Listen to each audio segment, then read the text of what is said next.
Welcome to another Learning Council podcast. This is your host, LeiLani, publisher at Learning Council News Media and Research. So our topic today is the power of thinking in big ideas. And I have a guest with me, which is Brandon Smith. He is, and I'm going to give some of your bio, Brandon, before I loop you in, the lead mathematician and product director at Mind Research Institute. Of course, one of my favorite companies. Where he creates experiential learning programs for people of all ages, both in and out of the classroom, including two that are patent pending. Over the past several years, he's focused on developing innovative projects to close what he calls the math experience gap, where children have insufficient exposure to math in their daily lives. These projects include interactive exhibits and games for math fairs, math camps, family math nights. And I guess early in your career, you actually designed some of the mathematical requirements for the game that now is Mind Research's ST Math. Wow. Okay, and then you led that national rollout for sixth grade ST Math curriculum. You've also co-authored a paper in cognitive science research principles and implications. That sounds like a fun read. And really, the whole thing about cognitive science now is just so hot. It's like science of everything is people want to talk about that. And you've written for the Huffington Post. You've presented at numerous conferences. You've been living in Costa Mesa, California, and also Australia. So you've gotten around. And so that's all really for the invitation, because I could go, on and on about your bio. But let's start off with this topic here. So I'm really interested in this. So the power of thinking in big ideas, I think, could not be more imperative than right now. It just feels like everybody's like at a cliff in everywhere in life right now, in every direction. So let's talk about that first. So what are we talking about when we're talking about the power of thinking in big ideas? Yeah, well, thanks for having me. I'm excited. This is always fun when we get Yeah. to hang out and chat. So some time ago, when math was really about we needed human calculators, like we literally needed people to be really good at procedures for the case of doing the calculations by hand. As that began to fade away, the conversation is, well, what should a math education look like? In the last several years, we've seen that big shift towards conceptual understanding. Sometimes we think of it as a pendulum and we swing the pendulum all the way over to Mhm. concept as though if procedures aren't there. But we're not necessarily getting the learning gains that were promised. And Mhm. that's because I think there's a little more to the conversation than just the conceptual understanding. And there's a lot now in different states, and they're starting to use the phrase big ideas. And I think this is at the early stages of what could be a very exciting paradigm shift within math education. So we're sort of saying that maybe education has been solving the wrong problem. I would agree with that, because I think, we've been sort of in the manufacturing mode for a really long time in education, sort of like, let's all do the same things. And, so essentially we're admitting that as an institution, most of what schooling's been doing is saying, everybody get on the little manufacturing line, move class to class, and let's all learn the same thing. And it's very procedural and it's memorization and blah, blah, blah. It's really not what society needs right now. They need big ideas, like you're saying. And they certainly need conceptual understanding. I mean, now that we have calculators and even AI, right? So it's a Mm. different world, is what you're saying. Am I right? Yeah, and we're not going to be able to take the same manufacturing approach to conceptual understanding.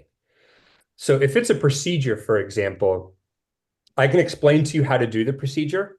And Yeah. generally, I'm hoping that as a result of the explanation, you start doing it right away, like almost like instantaneous right answers. In conceptual understanding, our way in trying to do that in some regards is we need to explain the concept to kids. And the problem is that our brain doesn't work like a USB drive. We can't just download the information. It's not about me taking the information on my mind, almost like plugging in your brain as a USB drive, hoping for a clean file transfer. Learning in the human brain is a bit messier. It's a lot more work. Kids need to be building the literal connections within their brain for how ideas work. And so rather than thinking of how do I explain this math concept really well, that transfer problem is almost that manufacturing analogy that you're talking about. And we've been bringing that approach in many ways to conceptual understanding. And there's more to that story. And I think we're going to see ourselves in the coming years emerging into this paradigm shift where kids need to be active. They need to be doing the work, figuring stuff out, making mistakes. They have to go through that process of just being problem solvers. How do you become a better problem solver? By solving and figuring things out. And now you wrap that around this idea of big ideas. And that is really getting away from manufacturing, where we're not trying to just conceptually explain every single standard. We're saying, what is the mathematical picture or storyline here or big idea? How do we teach for that? How do we get kids to engage with that? That sounds like a very exciting classroom environment to be in. Yeah, and it also sounds like the leap you have to make when you leave the world of addition and subtraction and multiplication and division and fractions, and you jump into algebra and suddenly there's letters involved with numbers, right? Because you're moving into a conceptual realm, and you lose a lot of kids right at that point. They're like, well, why is the alphabet involved? We've like we don't get it. Yeah. So you definitely make that leap, and not everyone does by a mile. No, and it's a scary place to be if you're sometimes a teacher feeling you have to go do that and you feel very untethered by doing it Yeah. because textbooks have still in many ways they exist as a tool to document and to explain and to illustrate ideas. But if learning can't be conveyed, it has to be constructed in our minds.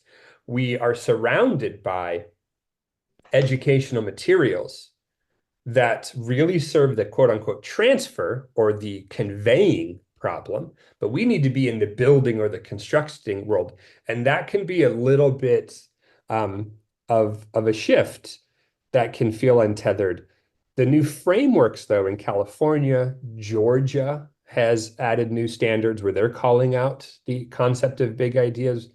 There's beginning to be a push now where those on the content side have to start to carry the load or some weight. They need to put some effort behind creating this new world for teachers to be in. And that's what gets me really excited, is making it a little harder on the content side to just be business as usual.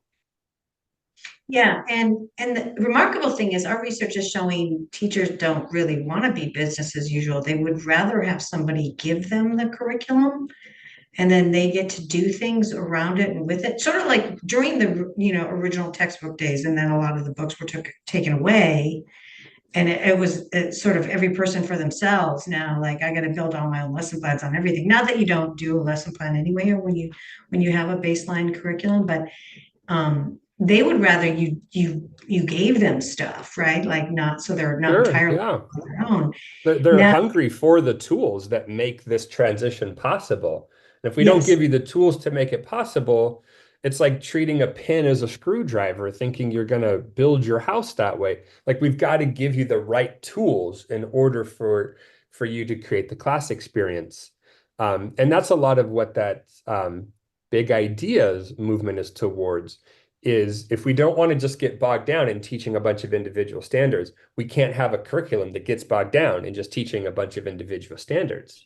And instead, opening math up to be something a lot more exploratory, interesting, and human.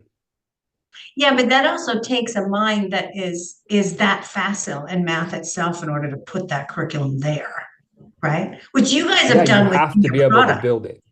Yeah, you guys have done that within your product, but I frequently don't see math teachers thinking with use going through a product and then adding all around it, particularly when it's high value animation and it's doing a lot of puzzles and it's providing avenues for discovery and really helping the child build like you're talking about. Yep. They think of it as something that they might have remedial wise, or it's just a supplemental thing and not the core thing.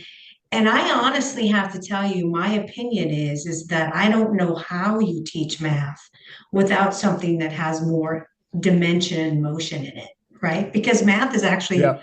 emotional language, right? It's like it's got in and of itself, it's a characteristic of things occurring with things, right? Like when problems are that, right?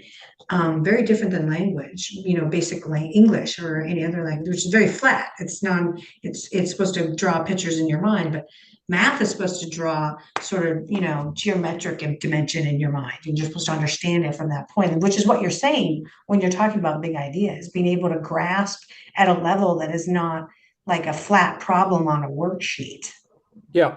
And I could not tell you how many times we've had a similar the reaction that you're describing, where you think of a one-to-one student software, whatever is that's the remedial stuff. And if there's visuals involved, either that's the wraparound stuff or that's the quote unquote pre-math stuff. But yet, in the neuroscience of how we learn, you don't just rush to the abstract or just to the symbols. In fact, once you get to those symbols, mathematicians are still thinking very visually and spatially. And so there's a huge value add and a depth of learning when you take a much more spatial and not just that analytical approach where I'm just manipulating stuff for, just because that's the rule. That's the manufacturing mindset. The constructing mindset is we need to create a world in order for us to make sense of. And as a result, we're going to learn the mathematics. But a lot of people easily look at something like that, the ST math. They want to know the standards that it's aligned to, which is great. We want to make sure there's classroom alignment. But this shift that's going to be happening, I think it'll change the question from just, are you hitting all the standards to, well, what big ideas are you building? Or we would use the phrase schema. What schemas are you actually building? In other words, those ideas that you can hold on to that are really connected to other ideas. And the standards just give you kind of a roadmap by grade of some of the tangible outputs of that big idea or of that schema, but it is not the laundry list manufacturing approach. That's to me is also another piece that's going to be really exciting as folks begin to look at the new curriculum that will be built and come out. What are the players going to do in the game of curriculum? And as we look at those from a lens of big ideas and not just standards, I mean, there's just so much to that paradigm to get excited about for me. Yeah, I can fully appreciate that. Well, we're looking, you were talking about frameworks, um, and what the states are up to. And the states and even in a district, when they build a curriculum map, they're trying to provide guidance down into a general way so that all teachers of sixth grade math, for example, are all on the same page trying to be doing things in the same time moments, right? So it's like everybody teach fractions in these weeks and everybody teach this in these weeks. It's really not the human condition. It never It's not. has been the human condition for everybody to be on the same page at the same time, learning the same things. And so I just, when you're talking about frameworks, I actually question that time component because I know for a fact that there's a gender difference in terms of when one gender grasps math faster than others, and the same is true of language. So the forcedness of it, I think, is also going to be in the long-term question. But see, software like Mhm. yours, right, allows you to self-pace, which is a very different thing than happens in most lesson building and curriculum building and the Yeah, it is. frameworks that Yeah. go on because they try to tie those frameworks with the standards to time. So we've got some sort of like, it's a little bit of a friction there that I don't understand how you can solve if you're still trying to whole group and then butter backwards over that with self-pace. But I'm a proponent of self-pace is basically what it all comes down to. So what are your thoughts on that? Like, because definitely we So have to get people to. the California frameworks, at least, are actually using big ideas as part of the answer to that. And what I mean by that is we've got to hit all the standards in order to get ready for testing. And you got to hit this one here and this one here and this one and this one and hit all of these different things. And it creates that laundry list manufacturing approach. I love that analogy you started off with. Mhm. And what you do then is it's really easy to get into your, teacher group and say, okay, what are the most important standards to hit? And what Right. happens when you do that is you ultimately leave off entire areas of math exploration.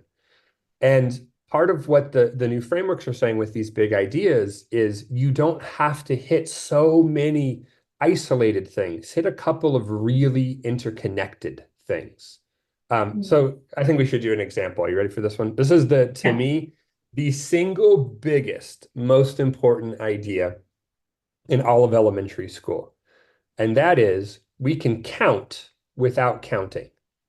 In other words, I can figure out how many objects are in a collection without having to count one by one. I could skip count, for example. I could count by twos. I'm no longer stuck to the 1, 2, 3. I Yeah. could count to 10 and put them in a pile and count to 10 again and put them in another pile. I could repeatedly just count to 10 and put them in piles and say, how many tens do I have? That's counting by grouping. I could have a group of 5, and then I put more, let's say it's rocks on the table, and I put more into the group. At first, a kid's going to want to start the count sequence all over again. Over time, as they count, they go, wait a second, I already had 5. I can just go 6, 7, and now I can count on. Or subtraction, I can remove rocks and I can count back. These are all very early examples in the standards of how kids are going to move away from pure one-to-one counting. You'll Mhm. even see it in many standards when addition is introduced. It'll say things like relate addition to counting. And that's kind of in the standards a way of saying point them to this big idea. I mean, how cool would it be, even if in kinder? Imagine this mind-blowing moment if, like, we don't have to count one by one if we don't want to. We're going to constantly explore ways to not have to count one by one. That's amazing. And it explains, well, if you didn't get that, you'd be a really bad baker. You would not be able to cook very easily if you wanted to double a recipe or or make it slightly less by removing, a Yeah, quarter it's of an such a ingredient, right? practical skill, Yeah, and it's it huge. doesn't go away. So, for Yeah. example, all of place value, what is it? It is the way that we have used this grouping by 10 strategy to tell you how many there are without counting. And I can even compare without counting. That's cool. I can tell you if this group has more or less than this group. If you can just tell me the place value total, 123 is greater than 103. I don't have to count to know which is more. The Mhm. number line is a great tool where you get to see magnitude without counting, where I just look at the spaces. I can make everything 100 or 15. A lot of flexibility about telling me where something is or how many jumps down the number line without having to count them. If I stack blocks into a rectangle or an array of some sort, how many are there? I can skip count. That's going to become multiplication, like you were talking about doubling a recipe. These are all ways to answer one big idea, and that is what's another way to count without counting? And that's what this big ideas exploration means. So, what the standards now are just a filter to say, all right, in kindergarten, in my state, what is a reasonable expectation for kids as they explore how to count without going one by one? And so now see how freeing that is. It's like, wow, Yeah. we only have a couple of these explorations to do. It's not about, oh, did they just master counting on in this really narrow way? It's like, no, did they really have an experience? Are they building this schema that I always want to look for a way of finding the total without going one by one from scratch? That's that paradigm shift that different states are starting to call out, so much so that California makes it a big focus of their new frameworks. And so this adoption that comes up within the state in a year, or less than a year now. It's going to be really interesting to see how this all plays and rolls out. So we're at the early stages. It's going to be messy. It always is when there's a Yeah. change there, but I'm excited for what does this look like 5 or 10 years from now if we can continue down this path. Yeah, interesting, very interesting. So, tell me in your words, really, why you think this shift to big ideas is needed, especially now. Hmm. What are your Uh, thoughts on this this is first of all one of the ways that mathematicians think. We'd like to, you can get in the nitty-gritty, but you don't want to lose the forest for the trees. right? These big ideas are highly connected across the grades. So if a teacher's shifting from grade to grade and you're just focused on standards all the time, it gets really, really exhausting. It also is aligned with how the human brain builds its own learning. If I transfer information to you, and I can think of like a USB drive, I can put information into different files or different folders. Sometimes we've taught math as though we think the human brain works that way, and it doesn't. The brain holds on to ideas that are strongly connected, ideas that I get to use over and over again, and that are tied to other ones. And so I might not use this specific counting on strategy every single day of my life, but we have all used it as adults many times. If that is connected to something bigger, something in the brain that's not siloed anymore, it creates this sort of landscape or tapestry of connected ideas in the brain. We don't memorize facts, generally speaking, but we do hold on to connections. And so if we want kids to build learning, we have to create a highly connected environment. And it's hard sometimes to see those connections if you're just looking at the standards. It's where on the content side, we have to hold ourselves accountable to making sure that those are explicit, overt, and enjoyable, because that's going to build a lot stronger learning. And you can see that what we've been doing in education for the last several decades isn't showing a lot of that. There's a lot of learning promise in the things we get excited about and talk about as adults. But when you get down to the brass tacks of it, we're not seeing major changes in the trajectories in terms of kids are mastering at a high level. Things like demographics that shouldn't be impacting learning are still very prevalent. There's something that we've been doing, or things that we've been doing, that the data is showing us, hey, there's room for a lot more. Big ideas are going to be one of those. It's also a lot less stressful Yeah, to teach through than trying to hit every standard.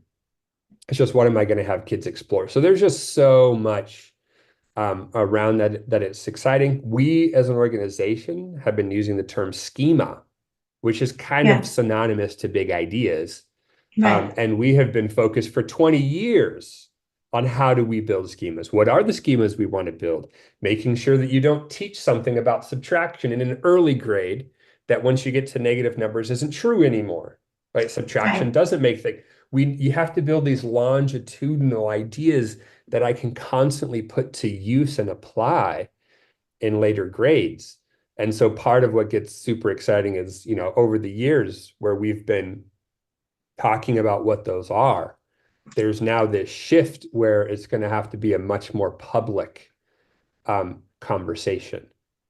Yeah, yeah, and I appreciate that that's very real, like there's a failure rate in the United States that we're not doing as good as we could be by a long shot, and not just in math and a lot of other subjects. Hmm.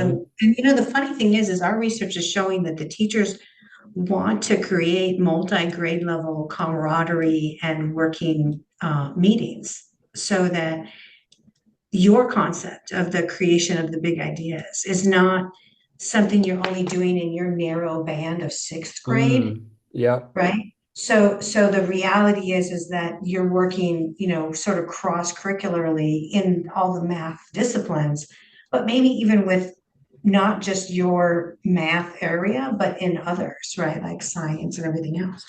So, Yeah, it's going to there's a de-silo. Yeah. yeah. Yeah, because when everything's totally siloed, it's not even It's fit not to the even human fun. condition either, right? So, yeah, I totally agree with that. Well, this has been super fun. So I think I want to just sort of like have one more comment from you about really what are we thinking with as an outcome if we have our nirvana, right? Of this goes in and nationally sort of raises the math level for everyone. What do you think could happen? Especially maybe against AI, right? Like if the human condition, because so many more of us have the big ideas of math concretely, what could happen? That is a wonderful question. One of the things with the way the brain works inherently is it's a little different than how computers are currently working, how AI is even currently working. And so if you could match the human side of that spatial, visual, the spatial temporal, highly connected reasoning, creative ideation where you're coming up with ideas, that's the world that we're going to need to be prepared for. We don't need a world in future job markets where I'm just doing these very narrow tasks necessarily. Highly inventive, creative stuff. And you pair that with a very analytical side. And AI can also have a lot of room to grow. It's also, relatively at its infancy there. You really now have some powerful problem-solving tools and combinations. If all we're going to do is just know how to do something because we're supposed to know how to do something, then it's like anything. I don't know how to put shoes on a horse because we all have cars, and I haven't changed the tire in a long time because we all have AAA.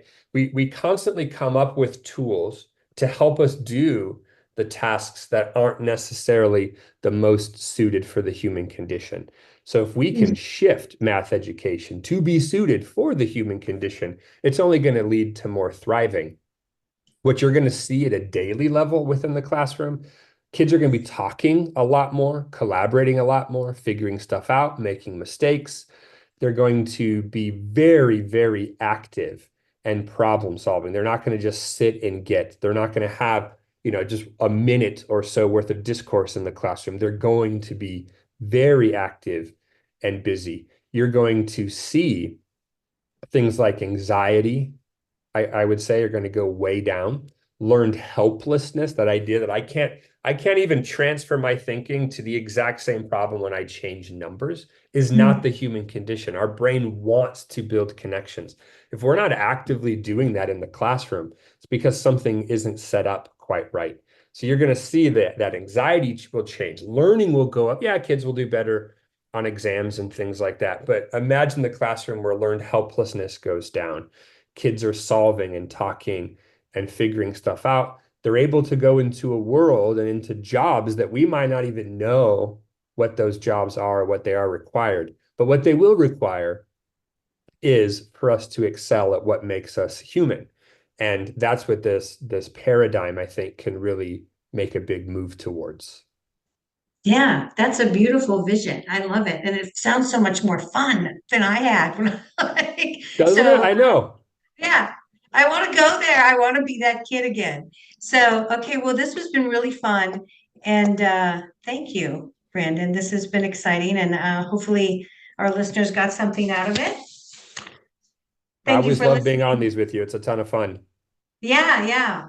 We always have so much more to talk about. Things are changing so fast. So, Yeah, all podcasts are like 90 minutes now, right? We can just keep going. I'm just right. kidding. No, we should be kind to our listeners and let them go now. Thank you, Brandon. And thank you for listening to another episode of the Learning Council's podcast. This has been your host, LeiLani Cawthon. Keep listening and keep learning.